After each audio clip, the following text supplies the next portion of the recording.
বিনিয়োগকারী বন্ধুরা আসসালামু আলাইকুম। আশা করি আপনারা ভালো আছেন।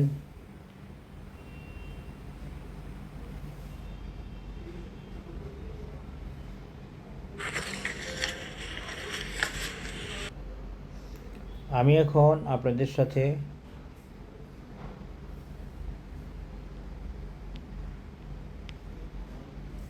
Technical analysis of insurance share করব। হ্যাঁ, ইন্স্যুরেন্স নিয়ে আপনারা অনেকেই ঘাবড়িয়ে গেছেন, হতাশ হয়ে গেছেন। কেউ কেউ ইন্স্যুরেন্সকে টার্গেট মিট বলছে। হ্যাঁ, ব্যাপারটা এরকম। ইন্স্যুরেন্সের টার্গেট আসলে মিট হয় নাই। আপনি যদি এখান থেকে মাপ দিয়ে বলেন যে মিট, হ্যাঁ আমি দেখাই আপনাদেরকে, এখান থেকে মাপ দিয়ে বলেন যে মিট, তাহলে কিন্তু এটা পারফেক্ট না। কারণ কি, আপনি এই মাপ দিয়ে বলতেছেন মিট, খেয়াল করেন, এই মাপ দিয়ে বলতেছেন যে টার্গেট মিট। হ্যাঁ, তো আমি তো এই মাপ দিব, তখন আপনি কি বলবেন? আমি তো এই মাপ দিব, তখন আপনি কি বলবেন? বোঝেন নাই? আমি যখন এই মাপ দিব তখন আপনি কি বলবেন? তখন তো আপনি কিছু বলার থাকবে না। সুতরাং আসলে, আর আমি যদি এই রাউন্ডিং বটম দেখাই, তাইলেও তো টার্গেট মিট হয় নাই। আমি যে রাউন্ডিং বটম দেখাই, তাহলেও তো টার্গেট মিট হয় নাই। আমি যে সি হর্স প্যাটার্ন দেখাই, একটু খেয়াল করবেন, আমি যদি সি হর্স প্যাটার্ন দেখাই, classic sea horse bullish pattern দেখাই, তাহলেও তো টার্গেট মিট হয় নাই। একটা পজিশন থেকে একটা টার্গেট দেখায়, ওইটা মিট দিলে পুরো ফুল টার্গেটটা তো মিট হয় না, এটা একটা আংশিক টার্গেট মিট হয়। আমি যদি সি হর্স প্যাটার্ন দেখাই, তাহলে এই যে ইন্স্যুরেন্সের টার্গেট, এটা তো মিট হয় নাই। সুতরাং টার্গেট মিটের কথা বললে হবে না। টার্গেট মিট করছে টেক্সটাইল, টার্গেট মিট করছে ইঞ্জিনিয়ারিং, টার্গেট মিট করছে আরও দুই তিনটা সেক্টর। ইন্স্যুরেন্স টার্গেট মিট করে নাই। ইন্স্যুরেন্সের একটা টার্গেট হচ্ছে এইটা, ক্লিয়ার কাট বলে দিই, এই বি পয়েন্টটা, অথবা সিফনি প্যাটার্নের সি পয়েন্টটা, এটা হচ্ছে ইন্স্যুরেন্সের একটা টার্গেট। এইটা, এই বি পয়েন্ট অথবা সি পয়েন্ট, যেটাই বলে, সিফনি দিয়ে দেখলে সি পয়েন্ট, আর দিয়ে দেখলে বি পয়েন্ট, সেটা কত 58 না যাওয়া পর্যন্ত ইন্স্যুরেন্সের টার্গেট মিট হয় নাই, হইছে বলার সুযোগ নাই। বিভিন্ন মাপে বিভিন্ন কিছু দেখানো যাবে, কিন্তু এই ক্লাসিক সি হর্স প্যাটার্ন দিয়ে বি পয়েন্ট আপনি মিলাইতে পারবেন না, আবার সি ফনি দিয়ে আপনি সি পয়েন্ট মিলাইতে পারবেন না, আবার রাউন্ডিং বটম দিয়ে রাউন্ডিং বটম মিলাইতে পারবেন না। সেক্ষেত্রে you have no way to say that the target has already been meet. এই যে এই রাউন্ডিং বটম দিয়ে আপনি বলতে পারবেন না যে টার্গেট মিট। তাহলে আপনি কিসের ভিত্তিতে বলতেছেন টার্গেট মিট? একটা আংশিক প্যাটার্নের আংশিক চার্ট নিয়ে আপনি বলতেছেন target meet. That is not right in technical measurement. আপনি বি পয়েন্টে উঠে আসা তো একটা রাউন্ডিং বটমের টার্গেট, এই সি হর্স প্যাটার্নের ডি পয়েন্টে উঠে আসাটা সি হর্স প্যাটার্নের টার্গেট। আশা করি বুঝতে পেরেছেন। এখন আমি এইটাকে আমি টার্গেট মিট বলি না, বলবো না, আমার পক্ষে টার্গেট মিট বলা যাচ্ছে না। তবে হ্যাঁ, একটা রাউন্ডিং বটম করছে, এটা আগে বলছি, এটা হচ্ছে এইটা। এখন ইন্স্যুরেন্স সেই রাউন্ডিং বটমের সাপোর্টে এসে থামছে। আপনারা ভালো করে দেখেন, এই ইন্স্যুরেন্স এখন সেই রাউন্ডিং বটমের সাপোর্টে এসে থামছে। হ্যাঁ, যে রাউন্ডিং বটম করছিল সেই রাউন্ডিং বটমের সাপোর্টে এসে ক্যান্ডেল থামছে। এই যে দেখেন, এখানে রেজিস্ট্যান্স আছে, এখানে সাপোর্ট আছে, এখানে সাপোর্ট আছে, এখানে রেজিস্ট্যান্স আছে, এগুলো সবই আছে। এই যে এখানে সাপোর্ট আছে, এখানে রেজিস্ট্যান্স আছে, এখানে রেজিস্ট্যান্স আছে, এখানে সাপোর্ট আছে, বরাবর এই সাপোর্টে এসে ইন্স্যুরেন্স থামছে। আর এই মেজারমেন্ট দিয়ে আপনি আংশিক একটা বডির আংশিক একটা প্যাটার্ন দিয়ে আপনি বলতে পারবেন না যে টার্গেট মিট। আপনি এভাবে বলতে হবে আপনাকে, বললে যে এই ইন্স্যুরেন্স টার্গেট মিট, এই ইন্স্যুরেন্সের টার্গেট তো মিট হয় না, এখনও তো 58 যায় নাই, তাহলে তো আপনি এটা বলারও সুযোগ নাই যে টার্গেট মিট। আশা করি বুঝতে পেরেছেন। এখন ইন্স্যুরেন্সের নেক্সট টার্গেট কত? 57 অথবা 58। 57 58-এর মেজারমেন্টটা কীরকম, কীভাবে দেখাইছিলাম আমি একবার একটু আসেন দেখি।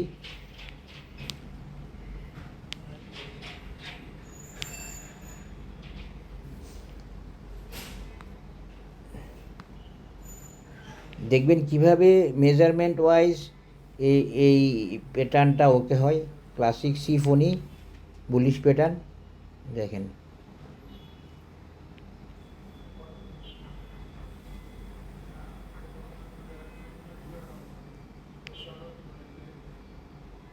এর চেয়ে ভালো মেজারমেন্ট আর হয় না। এক্ষেত্রে টার্গেট কী কী ইন্স্যুরেন্সের? এসি পয়েন্ট একটা টার্গেট, সুতরাং এটাকে মানতে হবে টার্গেট হিসেবে এবং ইন্স্যুরেন্স ওইখানে যাবে। এখন আসেন প্রাসঙ্গিক আলোচনায় আসি একটু। ওয়ান ডে ইন্স্যুরেন্স কী করছে? ইন্স্যুরেন্স কারেকশান হয়েছে। তো আমি কালকে বলতে গিয়ে বলছিলাম যে যদি এখানে সাপোর্ট না পায় তাহলে এই লেভেলে আসতে পারে ইন্স্যুরেন্স, কুজেনসেনের লেভেলে আসতে পারে। দেখেন এই যে কুজেনসেন লেভেলে আসতে পারে বলছিলাম, আজকে এক মাইক দিয়ে পাবলিককে ভয় লাগাই দিয়ে তারা এই কুজেনসেন লেভেলে চলে আসছে এবং এই ডাউনটা হয়েছে বা এই কারেকশানটা হয়েছে দ্রুত কারেকশান শেষ করার জন্য। একটা জিনিস আপনারা খেয়াল করেন, তাহলে কি করছে? তানকেনসেনের লেভেলে আসছে, কুজেনসেনের লেভেলে আসছে। এর আগে কি করছিল? এর আগেও কুজেনসেনের লেভেলে আসছিল। এর আগে কি করছিল? এর আগেও কুজেনসেনের লেভেলে আসছিল। এটা হচ্ছে মূলত মুভিং অ্যাভারেজ ম্যানেজমেন্টের জন্য। মুভিং অ্যাভারেজ ম্যানেজমেন্ট ছাড়া উঠে আসলে সেটা পরিকল্পিত, ওয়েল মেজার্ড, ওয়েল ক্যালকুলেটেড হবে না। এই জন্য যে সাপোর্টটা বলছি সেটাতে উঠে আসছে, হয়তো আমি ভাবছিলাম 2 দিন লাগবে, একদিনেই নেমে আসছে। এটা হলো এই সাপোর্টটা, কুজেনসেনের সাপোর্টটা। এরপরে নিচে নামার ব্যাপারে এই দেখেন আগে কিন্তু এইবারেও এই এর আগে এই লেভেলেও কুজেনসেন থেকে উঠে আসছে, এর আগে এই লেভেলেও কুজেনসেন থেকে উঠে আসছে, আজকেও কুজেনসেন বরাবর আসছে। সুতরাং এখানে ঘাবড়ানো বা প্যানিক হওয়ার কিছু নাই। আপনাকে মনে রাখতে হবে যে আপনি বাজারে আসছেন প্রফিট টেক করার জন্য, আপনি বাজারে আসছেন প্যানিক নেওয়ার জন্য না। আপনি একটা ভালো শেয়ার অ্যানালিসিস দেখে সব অ্যানালিসিস ওকে আসে নিছেন, তো সেটা কারেকশান হচ্ছে, কারেকশান তো হবে। আপনার পছন্দ মতো টাইমে তো প্রাইস দিবে না, আপনাকে সেই শেয়ারটা নিয়ে টাইম দিতে হবে, অপেক্ষা করতে হবে, দেন আপনি 30-40% প্রফিট পাবেন। 1 বছর তো 6 মাসের উপরে তো ইন্স্যুরেন্স নিয়ে বসেছিলাম, তাইলে পরে 40%-এর উপরে একটা প্রফিট পেয়েছি আলহামদুলিল্লাহ। এখন দেখেন আমার অ্যানালিসিস কাউকে প্ররোচনা বা প্রলুব্ধ করার জন্য না, টেকনিক্যাল বেসড অ্যানালিসিস, আপনার দেখতেও কোনো বাধ্য না। এই যে দেখেন এইখানে আসার কথাটা বলছিলাম কুজেনসেনে, সেখানে আসছে, সেখানে আসার পরে কি কারেকশান শেষ হয়ে গেছে? আমরা আশা করতে পারি এখানে থামতে পারে ইন্স্যুরেন্সের কারেকশান, মানে ইন্স্যুরেন্সের পতন। এই দেখেন আগেও এখানে বারবার 3বার নামছে এখানে। এরপর আমরা যদি একটু অন্যভাবে দেখি, আপনারা ভালোভাবে খেয়াল করবেন। এখন আমি যে আলোচনাটা করব সেটা হলো ইন্স্যুরেন্স যদি কালকে সাপোর্ট না পায় তাহলে আমরা একটু টেনশানে পড়তে পারি। এর আগ পর্যন্ত আমার টেনশান নাই, টেনশান ছিল না। ইন্স্যুরেন্স যদি কালকে কুজেনসেনে সাপোর্ট না পায় তাহলে হয়তো একটু ভাবনার কারণ হবে, এর বাইরে না। এখন আসেন ইন্স্যুরেন্সের উইকলি 1 মান্থলিতে দেখি কেন ইন্স্যুরেন্স এই ক্যান্ডেল করলো, একটু ভালোভাবে খেয়াল করবেন। হ্যাঁ, এই ভালোভাবে খেয়াল করবেন। আপনারা ধরে নেন বা নিশ্চিত থাকেন এই মাসের এই ইন্স্যুরেন্সের পক্ষে আমি যে আপনাদেরকে বলছি যে একটা নির্দিষ্ট পরিমাণে নির্দিষ্ট সাইজের ক্যান্ডেল ধারণ করতে পারে যে কোনো শেয়ার, যে কোনো সেক্টর, যে কোনো ইন্ডেক্স, ঠিক সেরকম ইন্স্যুরেন্স এই মাসে এতটুকু লেভেল পর্যন্ত ধারণ করতে পারে, অথবা এই 58 লেভেল পর্যন্ত ধারণ করতে পারে। এখন সে যদি 58 লেভেলে চলে যায় তাহলে তো সে আর বাড়তে পারবে না, তাকে তো কমতে হবে। এটা মান্থলি চার্টের ক্যান্ডেল, এই জন্য সে 58 না গিয়ে 56 লেভেল থেকে নিচে নেমে আসছে, যাতে সে আবারও উঠতে পারে। এটা হলো ম্যাচিং আর কি, এটা হলো মেজারমেন্ট ওয়াইজ ম্যাচিং।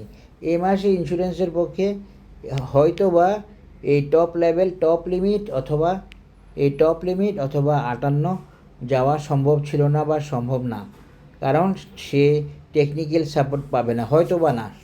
আমি কনফার্ম বলতেছি যে এই মাসে ইন্স্যুরেন্সের এখনই, খেয়াল করবেন ভালোভাবে, এখনই মানে এই 18-19 তারিখের দিকেই ইন্স্যুরেন্স এই 55 লেভেল ধারণ করে থাকতে পারবে না, হয়তো সামনে যেতে হবে। এই জন্য ইন্স্যুরেন্স প্রাইস ছেড়ে দিছে আবার সামনে যাওয়ার জন্য, এবং হয়তো এই মাস শেষে 55 আর নইলে 58 যাওয়ার সম্ভাবনাটা থাকবে। এই কারেকশানটা নেসেসারি কারেকশান, এই কারেকশানটা হিসেবগত কারেকশান, মুভিং অ্যাভারেজের হিসাবগত কারেকশান। এই কারেকশানটা মোমেন্টামকে কমিয়ে আনার কারেকশান, এই কারেকশানটা ভোলাটিলিটিকেও কমিয়ে আনার কারেকশান। তো সবচেয়ে বড় প্রয়োজনটা হচ্ছে মুভিং অ্যাভারেজকে কমিয়ে আনা। তো ইন্স্যুরেন্স নিয়ে এই যে মান্থলি চার্টার যে ক্যান্ডেলটা বলছি, এই মাসের শেষে হয়তো আমরা এই ক্যান্ডেলটা আবার দেখব, এরকম ডোজি ক্যান্ডেলটাকে বডিওয়ালা দেখব, অথবা তার চেয়ে একটু বেশিও দেখতে পারি, সেইটা 58 লেভেলও হইতে পারে। তবে ইন্স্যুরেন্স আশা করি আমি হতাশার কারণ নেই, ইন্স্যুরেন্স 58 না, ইন্স্যুরেন্স আসলে এই লেভেলে যাওয়ার চেষ্টা করবে, যেরকম গেছে ওটার নাম কি,